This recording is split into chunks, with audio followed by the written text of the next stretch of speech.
ਫੇਰ ਇੱਥੇ ਕਾ ਤੂੰ ਹੱਥ ਮੂੰਹ ਧੋਂਦੇ ਆ ਘਰ ਜਾ ਕੇ ਧੋ ਲਈ। ਅੱਲਾ ਦੀ ਕਸਮ ਹੈ ਸਿਰਫ ਰੋਣ ਨਹੀਂ ਰਿਹਾ ਹੈਗਾ ਮੈਂ। ਅੱਛਾ ਬਿਜਲੀ ਦਾ ਬਿੱਲ ਇੰਨਾ ਕੁ ਆ ਗਿਆ ਨਾ, ਤੇਰੀ ਸੋਚ ਹੈ ਭਰਾਵਾ। ਮੈਂ ਤਾਂ ਨਹਾਉਣ ਵੀ ਇੱਥੇ ਬਾਹਰ ਮਿੱਠੇ ਪਾਣੀ ਨਾਲ ਆਇਆ ਵੇਖ ਫਿਲਟਰ ਸ਼ੁਦਾ ਪਾਣੀ। ਯਾਰ ਇੰਨੀ ਰਾਤੀ ਆਇਆ ਵਾ ਕਿ ਤੂੰ ਦੇਖ ਲੈਂਦਾ ਉਸ ਦਿਨੇ। ਤਾਂ ਇਹਦੇ ਭਾਵੇਂ ਇੱਥੇ ਨਹਾਉਣ ਆਇਆ ਤੇ ਸਿਰ ਸੁਰ ਧੋਣ ਆਇਆ। ਮੈਂ ਕਿਹਾ ਯਾਰ ਕੀ ਕਰਾਂ ਭਰਾਵਾ, ਮਾਰੇ ਬੰਦੇ ਹੁਣ ਹਾਲਾਤ ਬਹੁਤ ਕਿੰਨਾ ਖਰਾਬ। ਕੁ ਬਿੱਲ ਆ ਗਿਆ ਤੈਨੂੰ? ਭਾਈ ਤੁਹਾਨੂੰ ਦੱਸਿਆ ਵਾ ਕਿ 2 ਮੀਟਰ ਲਵਾਏ ਭਰਾਵਾ, ਅੱਛਾ ਕਿ ਚਲੋ ਘੱਟ ਬਿੱਲ ਆਏਗਾ। ਅੱਛਾ ਲੇਕਿਨ ਭਾਈ ਕੀ ਕਰੀਏ, ਅਸੀਂ ਪੱਕੇ ਮਰੀਏ ਨਵਾਜ਼ ਦੇ ਸਪੋਰਟਰ। ਅੱਛਾ ਲੇਕਿਨ ਹੁਣ ਨਹੀਂ ਆਇਆ ਅੱਛਾ। ਕਿਉਂਕਿ ਇੱਕ ਦਾ ਬਿੱਲ ਉਹਨੇ 16000 ਰੁਪਏ ਦਿੱਤਾ, ਦੂਸਰੇ ਦਾ ਭਾਈ ਉਹਨੇ 12000 ਰੁਪਏ ਨਹੀਂ ਦਿੱਤਾ। ਮਰੀਮ ਨਵਾਜ਼ ਨੇ ਤੇ ਨਾ ਭੇਜਿਆ ਤੇ ਤੁਸੀਂ ਉਹਨੂੰ ਬਿੱਲ ਮਤਲਬ ਯੂਜ਼ ਕੀਤਾ ਵਾ ਬਿਜਲੀ ਨੂੰ ਤੇ ਇਸ ਕਰਕੇ ਆਇਆ ਬਿੱਲ। ਨਹੀਂ ਭਾਈ ਹਾਂ ਸਾਨੂੰ ਆਪ ਨਹੀਂ ਸਮਝ ਨਾ ਆਖਰੀ ਅਸੀਂ ਵੋਟ ਦੇ ਕੇ ਫਸ ਗਏ ਹਾਂ।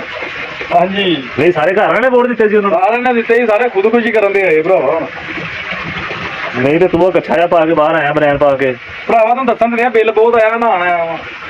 ਕੱਪੜੇ ਨਹੀਂ ਘਰ ਵਾਲਿਆਂ ਨੇ ਧੋ ਕੇ ਦਿੱਤੇ। ਨਹੀਂ ਹੁਣ ਮੈਂ ਇੱਥੋਂ ਕੱਛਾ ਛੱਡ ਬਨੈਣ ਪਾ ਕੇ ਨਹਾ ਲਿਆ ਨਾ ਹਾਂ ਤੇ ਵੇ Otara odiki odiki odi onare golomadaano.